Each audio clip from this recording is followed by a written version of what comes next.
Wolverine marked the ridge cache the way a hard-earned animal marked anything it meant to keep. Quietly, thoroughly, and with the kind of confidence that didn't come from size so much as from experience. The ridge itself was a long spine of rock and wind above timberline, running east to west like a seam across the mountains. On one side, the slope dropped into dark spruce and a creek that braided through boulders. On the other, it fell away into open bowls where the grass stayed short and the snow stayed late. Even in early fall, the air up there had teeth. Sun could feel warm on your face while your hands went numb the second you stopped moving. Cal Rourke liked the ridge because it was honest. No roads, no cell signal, no surprises except weather and wildlife, both of which were predictable if you paid attention. He guided pack trips sometimes, but this week wasn't for clients. This week was for him and his brother-in-law, Jamie Vance, a quiet electrician from town who saved all year for one backcountry hunt and treated it like a serious thing. They'd hiked in 2 days ago with light packs and heavy intentions, spend 4 nights above the basin, glass the bowls at dawn and dusk, and, if luck and patience aligned, come home with meat. They weren't chasing trophies. Cal had grown out of that. They were chasing a clean hunt and a quiet week away from buzzing phones and schedules, which was why the cache mattered. On the second afternoon, they built it with care, not because they were paranoid, but because they were disciplined. Their camp sat tucked below a wind-bent cluster of subalpine firs where a granite shelf offered a little shelter. 10 minutes above camp, on the ridge crest itself, there was a shallow notch between rocks, an old wind hollow where snow drifted in winter and where, in late summer, the ground stayed cold and damp beneath lichen. Cal liked that notch for one reason. It was a landmark you couldn't forget in fog. He and Jamie stashed their extra food there the way backcountry people always did. Spread risk, reduce the smell at camp, keep your sleeping area clean. They didn't have bear canisters big enough for everything. They had 2 hangs, dry bags with cord, and a small hard-sided case for medical gear. Most of their food was shelf-stable. Instant oats, rice, dehydrated meals, and a lot of jerky. Jamie had made it himself, slicing elk from last season, seasoning it with pepper and smoke, drying it until it snapped clean. He'd packed it in vacuum-sealed bags like it was gold. It was the one thing on the trip Jamie treated like sacred, because it was the one thing he'd done with his own hands that guaranteed comfort on the mountain.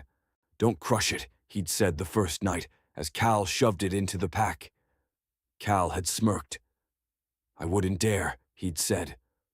Now the jerky sat in the ridge cache, along with trail mix and coffee and a spare fuel canister, 3 dry bags tucked deep into the notch, covered with flat stones, then topped with a few larger rocks in a way that looked natural if you didn't know the trick. They didn't put it in a tree. Trees were scarce up there, and a bad hang was worse than none. They didn't put it at camp, because camp was for sleeping, not for scent. Cal even rubbed their gloves on spruce needles before handling the bags, like that would confuse anything. He knew it probably wouldn't. But small habits were hard to break. Before they left the cache, Jamie stood over it and looked down like he was tucking in a child. "This stays," he said, half joking. Cal patted his shoulder. "Nothing stays," he replied. "Only lasts." Jamie laughed then, but the laugh didn't have much humor in it. It had the nervous edge of someone who knew the mountains weren't fair. That evening they glassed until the light went thin. They saw a few mule deer does and a young buck, nothing worth a shot, and one distant shape that might have been a bull elk but never stepped into clear view. They ate dinner at camp, freeze-dried stew, extra salt, and 1 strip of jerky each as a reward. Jamie chewed slowly and nodded with satisfaction. "This," he said, "is the best thing I packed." Cal didn't argue. He liked jerky too. At night, Wind pushed over the ridge in steady pulses. Their tent snapped once or twice. Cal fell asleep to the sound the way some people fell asleep to rain. Sometime before dawn, he woke briefly, not fully awake, just the kind of half-wake where your brain checks the world and goes back under. He heard something outside, a light crunch, then another. Not heavy like a deer, not sliding like wind. Something small moving across gravel. Then it stopped. Cal listened, heart ticking a little faster. Nothing else happened. No claws on fabric, no snuffling near the vestibule. The sound didn't return. He drifted back to sleep. In the morning, the sky was crystal clear and cold. They hiked to a glassing knob, watched the basin, saw movement. More deer, a few distant elk cows, but no shot. They ate a quick breakfast at camp, then decided to push farther along the ridge to check another drainage. By afternoon, when they returned, Jamie's mood had tightened. He was working hard, and the lack of action made him restless. "We should check the cache," he said casually, as if it was an afterthought. Cal looked at him. "Why?" he asked. Jamie shrugged. "Just make sure it's still, he said. Cal knew what he meant. Bears, mostly. But also anything that could tear through bags. He didn't want to feed Jamie's anxiety, but he also didn't like ignoring instincts. "Fine," Cal said. "Quick check." They climbed up to the ridge notch in late afternoon light. The wind was stronger up there, and the rocks were cold under their palms when they steadied themselves. From a distance, the cache looked the same, stones piled naturally, nothing obvious. As they got closer, Cal saw the first sign that something had touched it. One of the top rocks had shifted, rolled slightly downhill, leaving a clean scrape mark in the lichen. Jamie saw it too and quickened his pace. When they reached the notch, the cover stones were disturbed more clearly. Not exploded outward like a bear would do, not scattered in a wild mess, just rearranged, as if something had pushed and tested and then worked patiently. Cal's stomach tightened. He knelt and lifted a flat stone. The first dry bag was gone, not torn, not chewed. Gone. Jamie made a sound that was half inhale, half curse. "No," he whispered, and then louder, "No." Cal raised a hand. "Hold on," he said, voice controlled. He didn't want Jamie to stomp around. He wanted to read the scene. He moved stones carefully, exposing the cold earth and the remaining bags. 2 were still there, slightly shifted, but intact. 1 was missing, the one Jamie had packed with jerky and trail mix. Jamie's face drained of color. "That was," he started. "Jerky," Cal finished quietly. Jamie stared at the empty space like it was a cruel joke. "How?" he demanded. "A bear would have taken everything." Cal didn't answer yet. He looked for tracks. The notch ground was a mix of gravel, damp soil, and lichen. Footprints didn't show well unless something heavy stepped into the soft patches. Cal found one, faint, near the downhill edge where the missing bag would have been dragged out. 5 toes, claw marks, a wide pad. Not bear, not raccoon. There were no raccoons up here. Not fox, not marten. Cal's throat tightened in a different way now, because this was rarer, and because it explained the neatness. He followed the faint scuffs downhill for a few meters. There were drag marks. Something had pulled a bag across rock, leaving a thin line of scraped dust. Then the drag mark disappeared, where the slope turned steeper, and the terrain became broken slabs. Jamie followed behind, breathing hard. Cal crouched again near a patch of damp soil sheltered behind a boulder. There, clear as a signature, were more prints. Wolverine. He'd seen them before, but not often. 1 winter track line near a trapper's cabin. 1 distant animal crossing a snowfield at dusk, moving like it had a purpose, and no fear of anything that lived. Wolverines weren't big like bears, but they didn't behave like smaller scavengers. They were all confidence and teeth and persistence. They didn't need to smash a cache to steal from it. They needed to find it once, learn it, and then treat it as theirs. Jamie squatted beside him, eyes wide. "Is that?" he began. Cal nodded. "Wolverine," he said. Jamie swallowed. "Those are real?" he asked, and it sounded stupid as soon as he said it, but it wasn't. People talked about Wolverines like myths until one took your food. Cal's face stayed neutral, but his mind was moving fast. A Wolverine that had found their cache wasn't going to forget it. It would return. It might even watch from the rocks when they approached, learning their habits. And if it had taken the jerky bag, it might cache it somewhere nearby and come back for more. "They're smart," Cal said, "and stubborn." Jamie looked up toward the ridge crest, as if expecting to see it sitting there. "So what do we do?" he asked, voice tight with panic he didn't want to show. Cal stood slowly and scanned the terrain. "We changed the game," he said. Jamie frowned. "How?" he asked. Cal picked up the remaining 2 dry bags and shook them gently, listening for anything broken. Then he lifted the hard-sided medical case from beneath the stones. "We don't leave anything worth stealing in one spot," he said, "and we don't leave meat-smelling stuff in a bag it can carry." Jamie's jaw tightened. "The jerky," he said again, wounded. Cal didn't offer sympathy yet, not because he didn't feel it, but because sympathy wouldn't solve the next 12 hours. He pointed to a section of ridge where a few stunted firs clung to the leeward side, their branches twisted, but still usable for a hang. "We move the food there," he said. "Higher hang, and we use the hard case for anything scented. Jerky would have gone in the case if we'd had room." Jamie's shoulders slumped. "So I shouldn't have—" Cal cut him off. "No," he said. "Don't do that. Wolverines take what they want. If it wasn't jerky, it'd be something else." Jamie exhaled shakily. They carried the remaining supplies to the stunted firs. Hanging food in sparse alpine trees was always imperfect, but it was better than a ground stash a Wolverine could drag. Cal threw a cord over a branch, hauled the bags up, and tied off. Then he placed the medical case and the fuel canister in separate rock crevices far from camp, spread scent, spread risk. When they finished, the sky was turning orange at the horizon. The ridge wind had eased slightly, and the basin below looked peaceful, almost gentle. Jamie stared back at the original notch, now empty and exposed.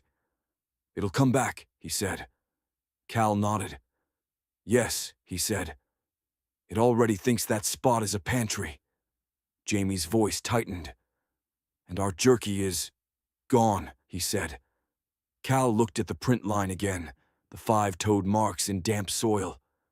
He could almost see the animal in his mind, low-slung, powerful, carrying a bag bigger than its head without hesitation. "It didn't eat it all," Cal said quietly. Jamie blinked. "How do you know?" he asked. "Because Wolverine's cache," Cal replied. "They steal like they're planning for winter." Jamie's eyes narrowed. "So it's nearby," he said slowly. Cal didn't like the direction that thought could go, people chasing a Wolverine to get their food back. That was how you ended up exhausted, off route, and making stupid choices on steep terrain. But he also understood something else. They were now short on calories for a multi-day hunt. They had enough to be safe, but the margin had shrunk. And margins were what kept backcountry trips comfortable instead of desperate. "We're not hunting the Wolverine," Cal said firmly, reading Jamie's face. "We're hunting elk. We adjust our food plan. We don't chase stolen jerky into rocks." Jamie swallowed and nodded, but his disappointment was sharp. Back at camp, the missing jerky changed dinner. They ate a little more of the dehydrated meal and saved the remaining snacks carefully. Jamie didn't talk much. Cal didn't push him. That night, the wind died completely. The stars came out so bright, it looked like the sky had been dusted with salt. The tent was quiet enough that every small sound outside felt loud. Cal lay awake longer. Around midnight, he heard the same light crunching outside, gravel shifting under something that moved with confidence. This time it circled wider, not close to the tent, but within hearing. Cal held still. He pictured the ridge cache notch. He pictured the new hang in the stunted firs. He pictured a Wolverine learning. The sound paused, then resumed, heading upslope. Cal's pulse stayed steady, but his mind sharpened. Tomorrow they would see whether moving the food had worked, or whether the Wolverine, now interested, would follow the new line too. Because once a Wolverine decided your supplies were part of the ridge, the question wasn't whether it could steal from you. The question was how long your food would last against an animal that treated patience like a weapon. By morning, Jamie was quieter than the ridge wind. He didn't complain. Jamie wasn't that kind of person. But Cal could see the missing Jerky in everything he did. The way he measured out oatmeal with extra care. The way he hesitated before pouring the last of the good coffee. The way he kept looking uphill toward the stunted firs, where the food now hung like a fragile promise. Cal acted normal on purpose. In the backcountry, normal was a tool. It kept small losses from turning into spirals. They hiked out to Glass at first light, found nothing shootable, and returned to camp around mid-morning. The whole time, Cal watched Jamie's energy. A drop in calories wasn't immediate, but morale dropped fast when someone felt robbed. Back at camp, Jamie finally said what was sitting in his throat. "We should check the hang," he said. Cal nodded. "We will," he replied. Together, calm. They climbed to the firs, boots crunching on frost-dusted gravel. The trees were ugly little survivors, branches twisted and sparse, but they were the only hang point for a long distance. Cal had tied the cord high, and the bags hung at least 3 meters off the ground, farther than most animals could reach without climbing. But Wolverines weren't most animals. As they approached, Cal saw the first sign. Again, not chaos, but intent. The hang cord was tauter than yesterday, angled slightly, as if it had been pulled sideways. Jamie saw it too and sped up. "Don't rush," Cal warned. Jamie didn't answer. His jaw was set. Under the trees, the ground looked disturbed. Small scuffs in the dirt, claw marks on a low trunk where something had tried to climb, not deep gouges. Testing marks. Cal's stomach tightened. He tilted his head up. The bags were still there, but one hung lower than the other, and the lower one spun slightly in the breeze, like it had been twisted. Jamie let out a thin breath. "It got to them," he whispered. Cal didn't respond. He pulled his knife, not to fight anything. There was nothing to fight, but to cut the cord quickly if needed. He grabbed the rope and hauled the bags down. The first dry bag was intact. He opened it and checked. Oatmeal packets, rice, dehydrated meals. Fine. The second bag, Jamie's remaining snack bag, had a small puncture near the seam. Not a tear. A deliberate hole about the size of a thumb. Cal's skin prickled. Jamie leaned in. He started. Cal opened the bag carefully. Trail mix was spilled like gravel into the bottom of the bag. Several vacuum packs were gone entirely, not ripped open and left. Whatever had made the hole had reached in, grabbed what it wanted, and pulled it out clean. Jamie's face tightened as if he'd been slapped. "It's taking them," he said, voice flat with disbelief. Cal nodded. "It can climb," he said quietly. Jamie stared at the hole. "Through that?" he asked. Cal tapped the seam. "It made a purchase point," he said. "Then it can hook and pull." Jamie's hands clenched. "So nothing works," he snapped, anger finally surfacing. Cal held Jamie's gaze. "We haven't tried everything," he said. "But we stopped pretending this is a bear problem. This is a Wolverine problem." Jamie exhaled hard through his nose. "What's the difference?" he demanded. Cal didn't lecture. He just said the truth. "A bear wants to eat now," he said. "A Wolverine wants to steal for later." Jamie swallowed, eyes flicking toward the ridge. "It's caching our food," he said, the idea landing like an insult. Cal nodded. "Yes," he said, "and it marked the cache notch yesterday. That's why it came back." Jamie's brow furrowed. "Marked," he echoed. Cal crouched and pointed at the base of a rock near the tree. There, faint but unmistakable in the damp grit, was a spray pattern, small droplets and a darkened streak.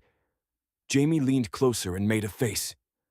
"Pee," he said, half disgusted, half amazed. Cal nodded. "Scent mark," he said. "Wolverines do that. They claim food sites." Jamie's shoulders slumped. The theft now felt personal, like a challenge. Cal stood, thinking. Their remaining food was now compromised, not gone, but accessible. And the Wolverine had learned that the fur hang was a pantry too. They had to change tactics immediately, today, not later. Cal looked around for options. Above tree line, there were no tall trees. There were boulders, cracks, wind hollows, and cold ground. Wolverines could climb, dig, and squeeze. But they couldn't open a hard-sided container with latches, at least not easily, and they couldn't smell what wasn't there. Cal made a decision that would annoy Jamie, but keep them safe. "We go minimal," he said. "We bring food into camp at night." Jamie stared at him. "In the tent?" he asked, horrified. "That's stupid." "Not in the tent," Cal corrected. "In a hard case, in the vestibule, with us awake enough to react if something comes sniffing. During the day, we carry what we need." Jamie's mouth opened in protest. Cal cut him off. "Listen," he said, firm. "We are not feeding a Wolverine the rest of our trip, and we're not chasing it. Our job is to outlast its interest." Jamie rubbed his forehead. "So we babysit our own food," he muttered. "Yes," Cal said. "For 2 nights, maybe 3. Then it'll move on if the payoff drops." Jamie didn't like it, but he nodded. He could argue, but he trusted Cal's experience more than his frustration. They repacked. Cal took the remaining sealed meals, stuffed them into the hard-sided medical case, now repurposed as a food vault, and jammed extra clothing around them to deaden smell. They put anything that smelled strong, coffee, spices, in a second small hard plastic box that had held tools. Everything else, unscented items, went into packs. Then Cal did something Jamie didn't expect. He went back to the original ridge notch, the first cache, and spent 10 minutes there, not retrieving anything, not searching for the stolen jerky, but working the rocks like a puzzle. He found where the Wolverine had dug a shallow scrape and then placed a rock over it. Beneath the rock, the soil was disturbed in a way that looked like repeated visits, pressed down, warmed by a body. A bedding spot. The Wolverine wasn't just stealing from their cache, it was using the cache site as a station, food source, scent mark, rest place, a point on its route. Cal didn't like that. Station behavior meant persistence. He returned to camp with that knowledge heavy in his chest. They hunted that afternoon anyway, because quitting early didn't fix the problem, and it didn't honor the trip. They glassed, moved quietly, found one small group of elk cows at distance, but no bull. Jamie's steps were a little slower, but he stayed engaged. That night, Cal set up a new routine. Before dark, they ate early and sealed everything into the hard case. Cal placed it in the vestibule area between the tent and the outside world, then clipped the case handle to a strap anchored to a heavy rock. Not because he thought the case would open, but because he didn't want it dragged away while they slept. Jamie watched with skeptical respect. "You've done this before," he said. Cal nodded. "Once," he admitted. "Different ridge, same animal." Jamie shook his head. "Why are wolverines like this?" he asked. Cal shrugged in the dim light. "Because winter is long," he said, "and they're built to plan." Later, when the stars were bright again and the tent quiet, Cal lay awake listening, as he had the night before. This time he heard it clearly. A low shuffle, claws on gravel, a soft snort. Something was outside. Cal didn't move. He didn't reach for a gun. This wasn't that kind of situation. He reached for his headlamp and kept it off, waiting for the sound to give him a map. The shuffle circled the tent, wide and unhurried. It paused near the vestibule. Jamie's breathing changed. He was awake too, holding still. A faint scraping sound came from the vestibule area where the hard case sat clipped. Then a soft, annoyed huff, like a small engine failing to start. Cal's pulse beat steady and hot. The case shifted slightly, tugging the strap, but the rock anchor held. There was another scrape, claws testing the latch line. Then silence. Cal waited a full minute. Finally, he heard the shuffle move away, heading toward the ridge notch. He exhaled slowly. In the morning, they found tracks in the frost, 5-toed prints circling camp, then a clear line leading away. Near the vestibule rock, there were scratch marks on the hard case, thin white lines where claws had dragged. But the latches were untouched. The food was still theirs. Jamie stared at the scratch marks like they were proof of a narrow escape. "It came," he said quietly. Cal nodded. "And it didn't get paid," he replied. Jamie looked up at the ridge, eyes narrowed. "So now what?" he asked. Cal shouldered his pack. "Now we do it again," he said. "We keep it boring. We keep it unrewarding." Jamie's mouth tightened into something like determination. "And the jerky?" he asked, still clinging to the loss. Cal glanced toward the broken slope where the drag marks had vanished yesterday. "The jerky didn't last," he said, "but we can make sure nothing else becomes easy." They started walking toward the morning glassing point, boots crunching frost, and Cal felt something settle into place. This trip wasn't just a hunt anymore. It was a test of whether two humans could keep discipline on a ridge that a wolverine had decided to claim as part of its pantry. And Cal intended to win, not with force, but with patience, because patience was the only currency the wolverine respected.